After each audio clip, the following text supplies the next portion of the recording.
কুরবানি ঈদ মানেই নতুন কিছু আনন্দ, অন্যরকম কিছু খুশি। তারপরেও কিছু মানুষের মধ্যে দুঃখ লুকিয়ে রয়।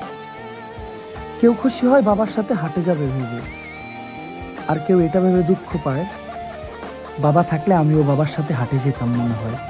जिसको जो भी मिलता है दे सबक नहीं मिलता मुझसे बोले मन मिला सबको सब नहीं मिलता।